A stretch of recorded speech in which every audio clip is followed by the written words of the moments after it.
A atriz Denise Fraga está em cartaz no Teatro Sérgio Cardoso, em São Paulo, com o espetáculo teatral Eu de Você. Você acompanha agora, na íntegra, a entrevista gravada para o Jornal da Gazeta sobre o processo de criação da peça.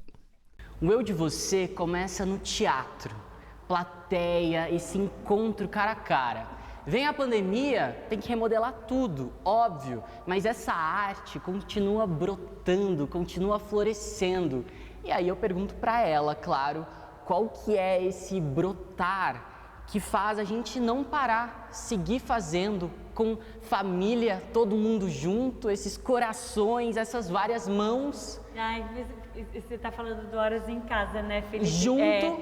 Que foi o que aconteceu com a gente. A gente vinha com o Eu de Você, a gente estreou o Eu de Você em setembro de 2019 aqui em São Paulo. E aí a gente estava na segunda cidade da turnê, quando a gente começou a viajar.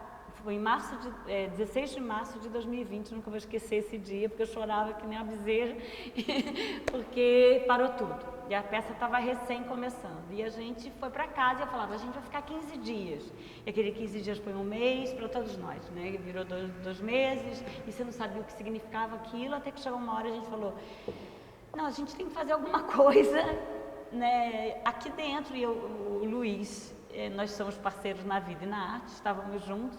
A gente fazia reunião de roteiro com os roteiristas que trabalham com a gente, que também fizeram a peça com a gente, o Rafael Gomes, a Cássia Conte, entrou a Silvinha Gomes e veio Horas em Casa, que é, na verdade, digamos assim, um bracinho do Eu de Você, é um cheirinho. E a gente fez em casa, junto com meu filho, que também tinha se formado em cinema, e a gente fez ali em família o Horas em Casa durante a pandemia, que namora com essa mesma ideia do Eu de Você. O Eu de Você, a ideia da peça, que é feita em cima de histórias reais. O que a gente fez no Horas em Casa não eram exatamente histórias reais, mas eram histórias que a gente ouvia, que todos nós estávamos passando. Mas a ideia da peça é trançar essas histórias, pedaços dessas vivências, com trechos da literatura e música. E eu também tenho uma banda em cena maravilhosa, uma banda de mulheres, 3 mulheres incríveis, e isso é a peça, porque a ideia da peça é você, na verdade,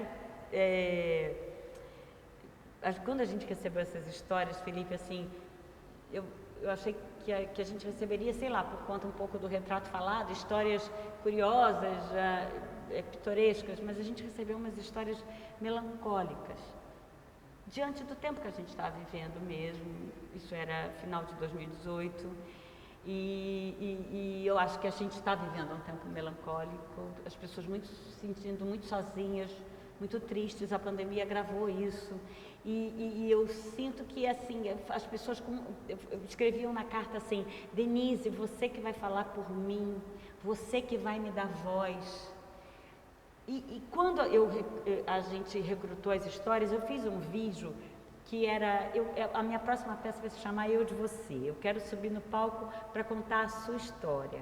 Eu quero calçar os seus sapatos, trilhar o que você trilhou, olhar pelo seu olhar. Tinha essa ideia, que é a ideia da peça, de você se deixar atravessar por vivências alheias.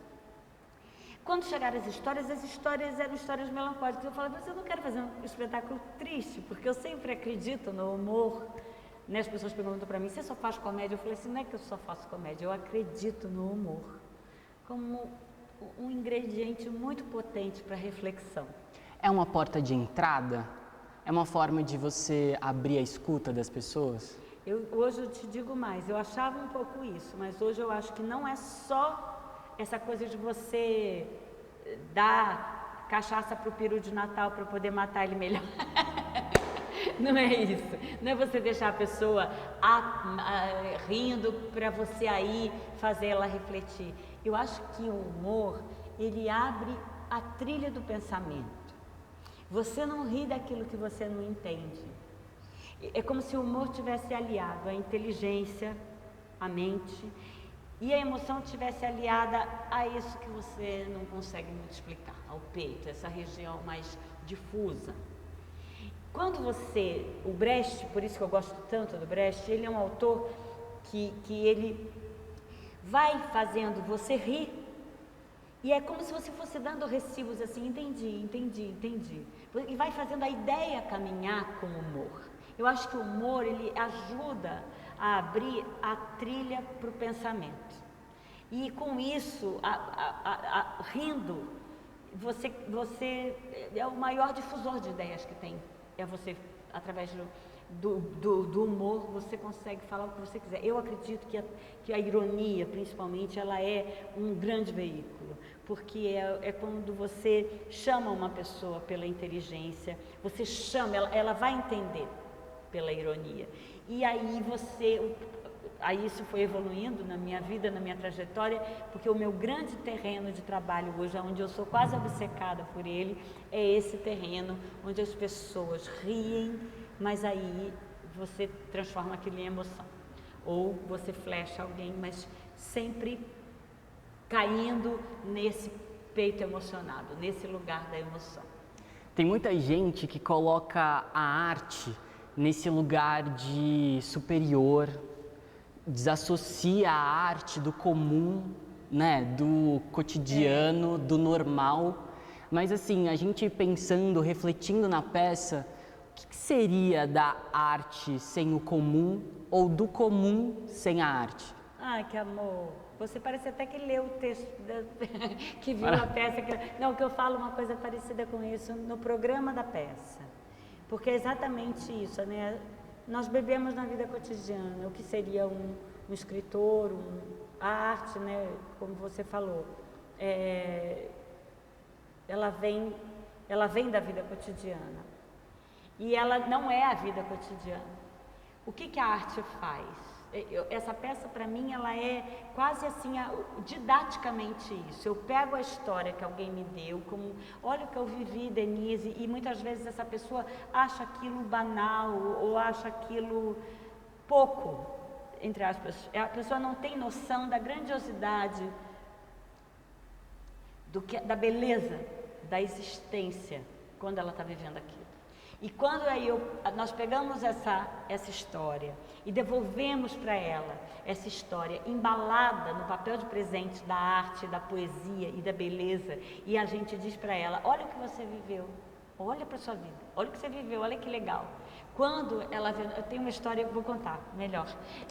Eu gosto disso. Eu gosto de história. Conta aí, vamos ver. Não, essa peça tem uma história que para mim ela virou um emblema do meu ofício.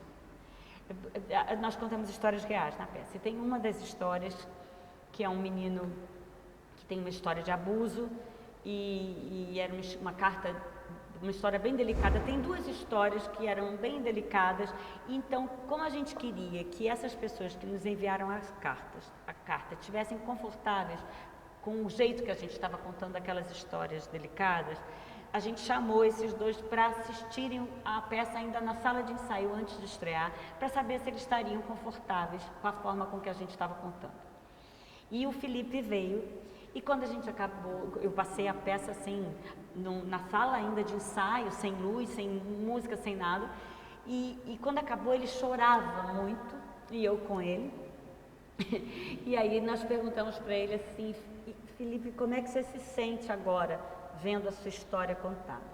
E eu não vou esquecer isso na minha vida, porque esse menino, ele é muito querido, Felipe. Essas pessoas viraram quase amigas.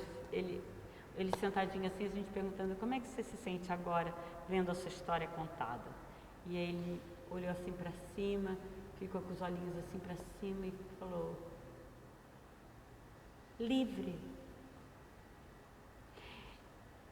Eu não sei se faz tanto sentido para vocês, como fez para mim, mas ele carimbou uma coisa que eu acho do nosso ofício, que é a arte serve para libertar você da vida, da própria vida cotidiana, da mediocridade dos dias.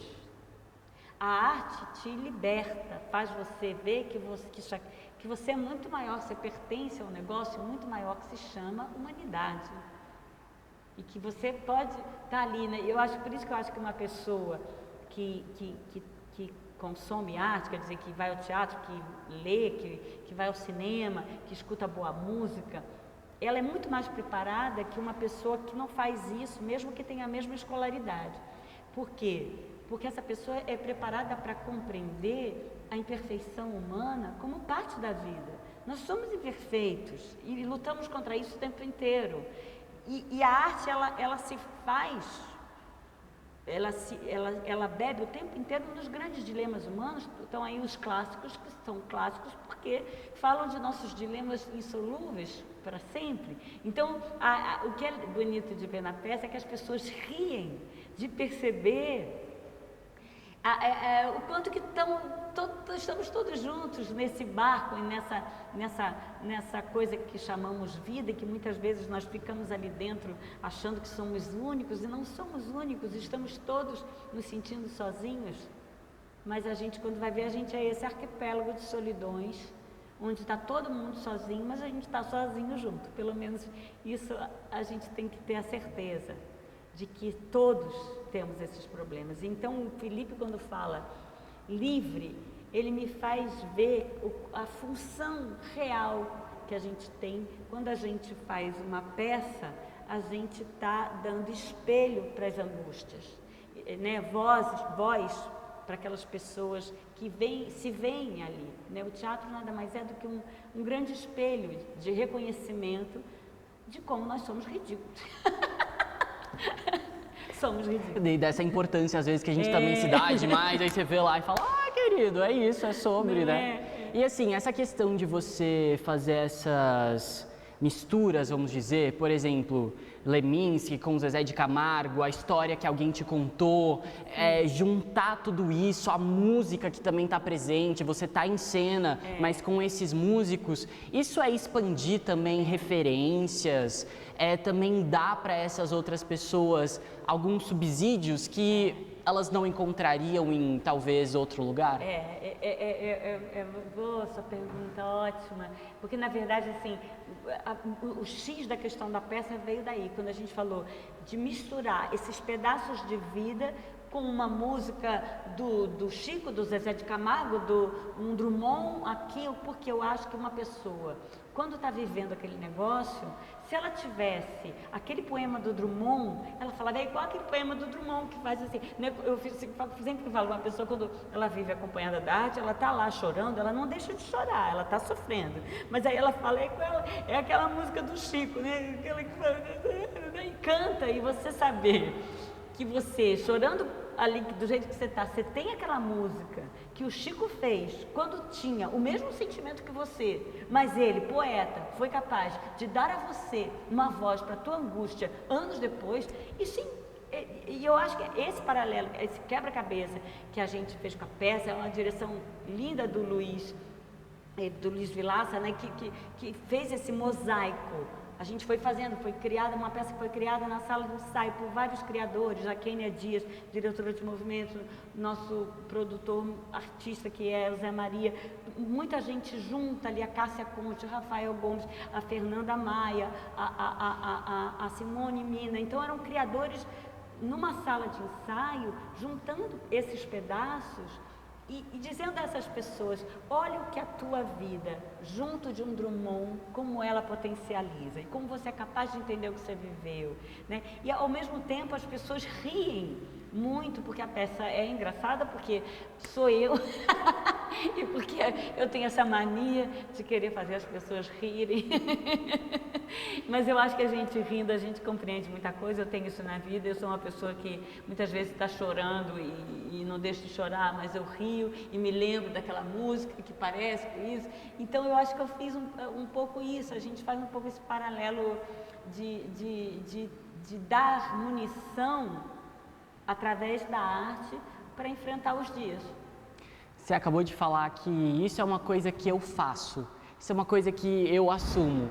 E o nome da peça é Eu de Você. Então, assim, o espectador, o público, ele já vem, né, com essa intriga na cabeça, né, do eu de você. Então, vou encontrar Denise, vou encontrar o outro, vou encontrar nós. Que lindo, é isso mesmo. É esse encontro, não é, de todos. Que bonito, Eu adoro essa peça, eu sou suspeita para falar, porque eu fico muito comovida com o que essa peça faz. Esse nome Eu de Você foi a primeira coisa que aconteceu. O título veio antes de tudo, porque a ideia era justamente a gente se deixar atravessar pela experiência das cartas que a gente recebeu. Tanto que assim, tem algumas horas que eu me esforço para não fazer a personagem. Porque eu sou, como diz, um pouco obcecada pela caracterização, né? Fiz muitos anos o retrato falado, fiz muitos personagens, né? Gosto de uma voz, botar um corpo, já.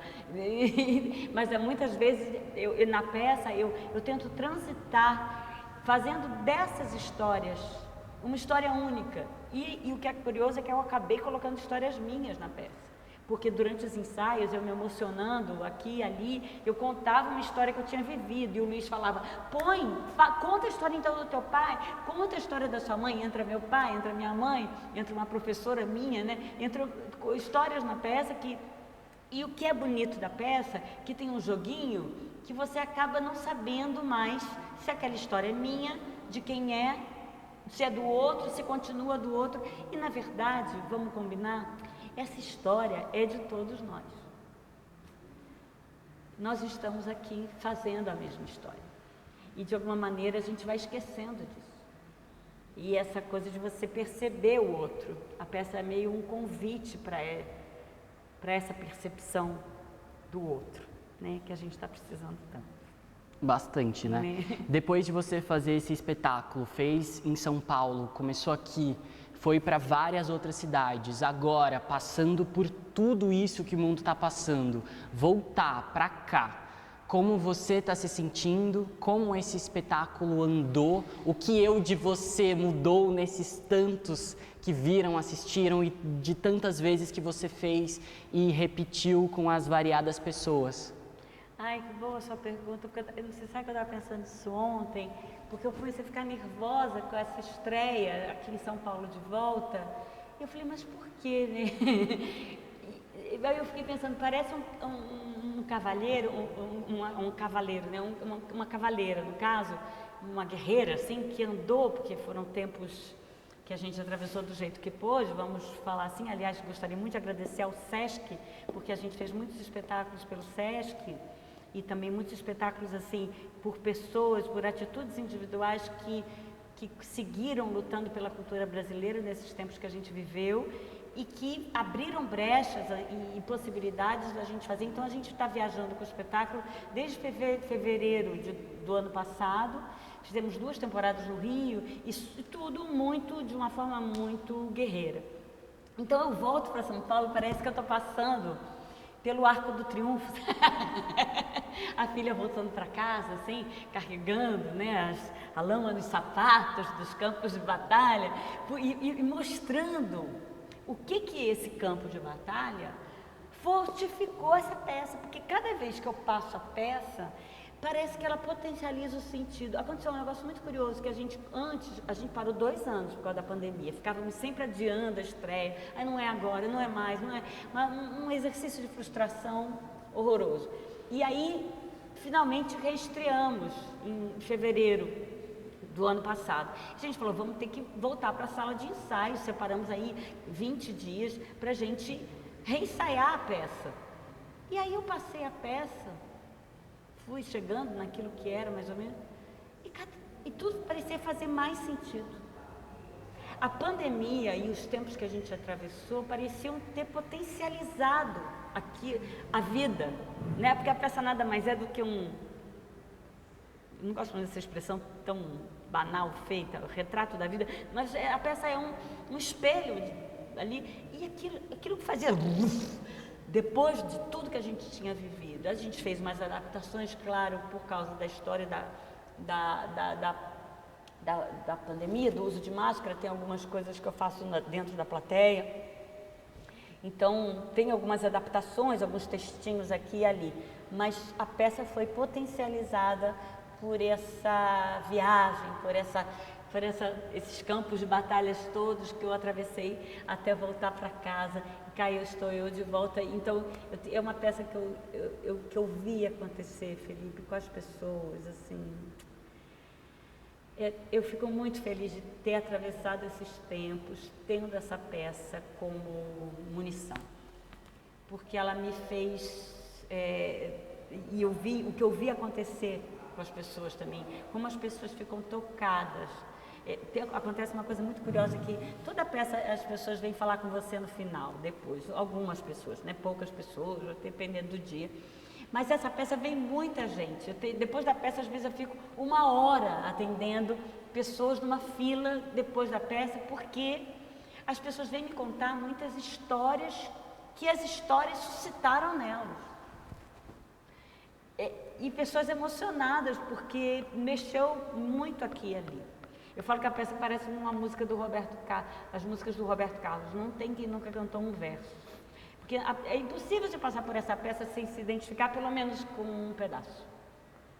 Ela tem uma capacidade, talvez seja a peça que a gente fez que eu tenha visto isso acontecer, a maior capacidade de comoção.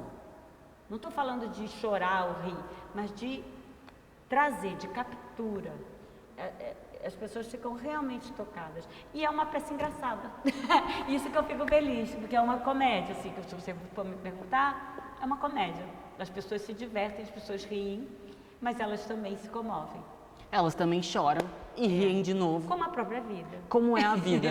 Como a vida é, nunca no mesmo tom, milhares de tons ao mesmo tempo. E que as coisas vêm juntas, né? Eu sempre fiquei muito agoniada com esse negócio que a gente tem que às vezes falar para a imprensa, mas é drama ou comédia? Para botar lá no lugarzinho certo, é drama ou comédia? Eu sempre falava assim, sei lá, é comédia porque ri, então é comédia? Então é comédia, se ri. E eu sempre achei que fiz peças que as pessoas riam, né? Por toda essa história que eu te falei de confiar no humor. Olha, gente, eu poderia ficar aqui horas falando com você, mas assim... Você vê que eu sou tagarela, né? Mas aí vou encontrar um tagarela com outro, aí é ó... Você é ótimo. Mas eu vou pedir, por favor, para você convidar os telespectadores do Jornal da Gazeta, para eles virem aqui nesse teatro, que o Sérgio Cardoso é um teatro ótimo. Eu vou falar para vocês uma coisa, eu acho que eu nem convido. Eu desafio. Não, parece até uma pretensão, mas não é questão disso. Eu falo, vem porque você não vai se arrepender, é isso. É muito bom você ter um trabalho que você possa falar, vem que você não vai se arrepender. E essa peça é uma peça que eu falo, é muito difícil uma pessoa não gostar dessa peça, eu vejo o que acontece. E se você não gostar, por favor, me espera no final, porque eu quero saber, porque é raro, eu tenho visto essa peça... As pessoas gostam muito, é muito bonito o que acontece a cada noite. Denise, o seu olho brilha de uma forma que eu acho que só de ver você convidando, desafiando, seja qual palavra for, só de ver o olhinho a gente já fica assim, é sexta, eu vou na sexta. Então vem, eu estou esperando vocês na plateia, eu recebo o público na plateia.